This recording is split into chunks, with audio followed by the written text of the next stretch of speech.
चलिए दोस्तों, power star Pawan Singh के फर्स्ट लुक के फिल्म के जारी हो गया। इसी वीडियो में शुरू से लेकर अंत तक बना रहिए। हमेशा ऐसा वीडियो न्यू इन्फॉर्मेशन जितना जल्दी लाने को मैं प्रयास करता हूं आप लोगों तक। पावर स्टार पवन सिंह के फर्स्ट लुक फिल्म के जारी कर दिया गया है, जिस फिल्म का नाम है मोहरा।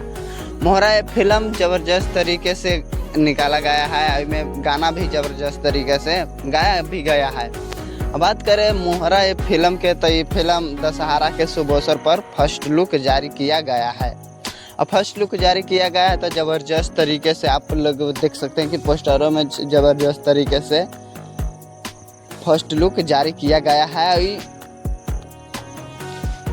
काराकाट के आधारित पर जो घाटा गया है वह आधारित पर फिल्म ही निकाला जा रहा है। बात करें कि में हीरोइन कौन है हीरो कौन है, तो इसमें power star Pawan Singh hero है।